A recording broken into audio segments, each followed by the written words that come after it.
one random note here is plug wires. So I've had these Granatellis. They're the 0 ohm heat protection, yada yada yada. Basically, the best plug that they offer, or plug wire that they offer for the LS LT. I bought these for my old turbo truck years ago, 10 years ago. I don't know how long ago, but I bought these. I bought MSDs. I bought Excel. I bought, I think, 2 other name brands, and I tested all of them brand new out of the box. Ohm resistance, fitment, how well they fit around, the fitment on the coil, the fitment on the plug, do they snap in, the fitment around, stock coil location into the actual plug, certain headers, turbo kits, blah, blah, blah. This was the best fitting, the best performance, as far as I'm concerned, on real ohm resistant across the board. It beat everything, so I shipped them all back. I made that post on performance trucks, like I said, 10 years ago. They are expensive. They're $300 for, or over $300. I forget how much it was for 8 wires. When you think about it, we spend $5,000, $10,000, $50,000 on our cars, and then we put OEM plug wires or $70 plug wires, whatever. It just doesn't make sense to me. So this is one of the things that I buy once, and it's a little heavy up front, but they're the best wire, period. And I had to order 4 new ones because the single turbo, the custom turbo kit, had like 30-inch wires on it to go around the turbo manifold and all that. And I didn't want to just loop those and run them again. So I ordered 4 more from Granatelli. I called them up. They still had my order number from I don't even know when. I said, hey, I need 4 more wires, same setup. They did change it up a little bit, which I think is nice. They put an extra heat shrink around the plug side. See, this is the old style. And then they still come with the heat shield, which I always put those on. If you can fit them in there, put them on. It doesn't hurt anything. But yeah, these are great. There's the 0 ohms.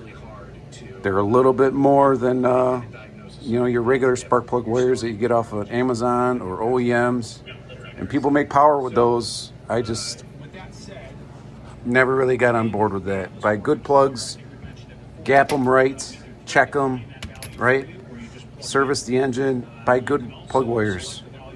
And with these ones, especially if you use factory location blowers, turbos, whatever, you can keep them forever, and they run and they last good. And like I said, these ones got the heat protection on them. But yeah, I love them. So thanks, Granatelli. You guys hooked me up again, and look forward to pushing your product because it just works. That's it. Let's make this oil sump tank. So everything, just like everybody does, make it out of cardboard. Is cheap and effective, gets you in the right direction on fitment and measurements. So this is going to be the back of it. This will be the front. So it's actually going to be under the car like this. If I'm looking at the back of it, this is the front of the motor. And there's a bunch of ways to do this, but I always think do it the most simple way. Less welds, the better. So you can make this, you can get 6 different rectangles and weld it all together and have a lot of fun with that. Or you can do it in 2 pieces. So the way I'm going to do it is this plane here, the bottom, and this one in one, and then the top will be like a big U shape, and go down like that. And that way it's only welded on these seams. The rest of it will be together. So what I would do is just rough guesstimate, put that one there, roll it over, make the marks there, and roll it over. So it'll look something like this. And here will be my mounting holes. All right, that'll be the bottom. And then the top will be, this one, and I'll bend it, this one, and bend it. And then you just measure the dimensions there and bend it. This is like 60 thou aluminum. I never really know what size thickness to go. This seems like it'll be fine. It doesn't really have to hold any weight. It's not structural. It's just got to hold oil, so I think it'll be fine. So let me get this measured up. I did make a couple adjustments. I'm gonna cut into this like a 1/2 inch just to give me some more room on the fittings. And then I'm gonna cut the top down just a little bit. I don't need it as low. It was just about level with the bottom of the oil pan, maybe down just a little bit. So I'm gonna go up just that little bit, that 1/8 inch, just to keep it above the pan.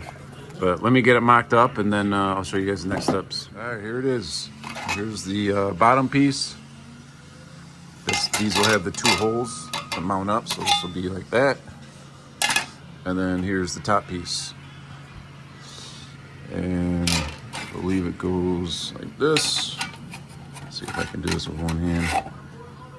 Close enough. Not bad.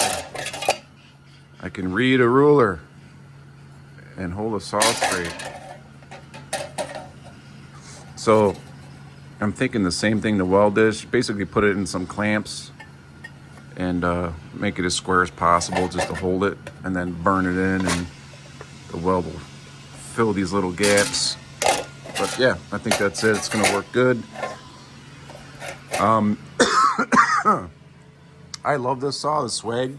You can put your saw in there. It's got a bunch of different attachments. But man, it doesn't fit a lot of metal in there just because of this.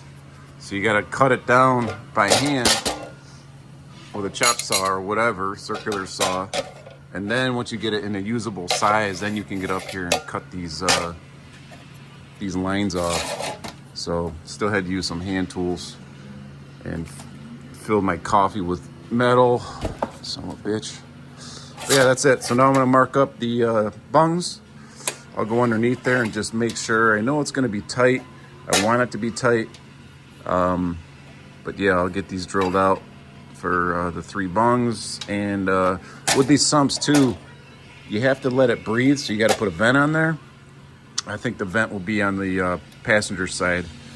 I'll just do a little NPT with a barb with a 1/4 inch hose or something that'll go up and vent out. But I think that'll work, guys. All right, there's my vent. Just a little bung, 1/8 inch pipe. I always like to put the actual bungs in there for the little, instead of just drilling and try to tap that because it's so thin. Just weld the bung in there, that way you get a little meat on it. There's my 2 back ones for the inlet, and there's my outlet to the pump. So now I just gotta weld it up. I said these ones are tight. I think I'm gonna make it work though. There we go. I'll make it work. And then I think this is still plenty of oil. I bet you it's 3/4 of a quart. Right? I think a quart of oil is like this high, it goes up.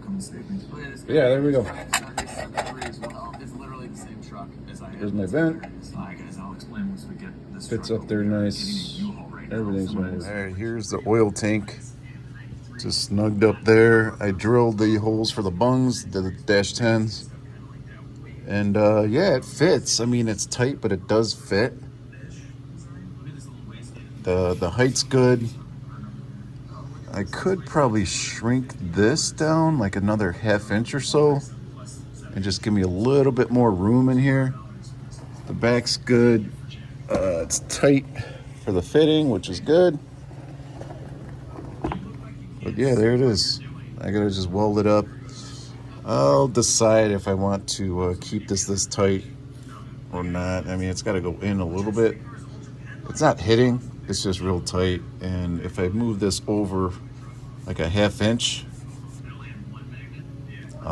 that'll just give me a little bit more breathing room. And then from this drain here, I'll show you, see how it's over a little bit? So it's gonna have to do a little S. If I move this in, which would be move this in, it'll be more of a straight drain. I don't know, we'll see. I think it'll work. Hey, shout out to Kevin over at Doghouse in Cheektowaga, next to the airport. He welded this up for me overnight. Turned out beautiful. I did shorten the width of this tank a little bit here to give me a little bit more room here, and then I still want to be able to run hoses and shit inside of here. So I actually moved this over about a 1/2 inch. This drain's going to be working great, nice and tight here. Nice and tight on the back. And it's still in line with the bottom of the oil pan. And then here's my vent going to be here. I'm going to run a hose up there. You got to put a vent on these oil sump tanks. Yeah, looks great. Thanks, Kevin. Appreciate it, man.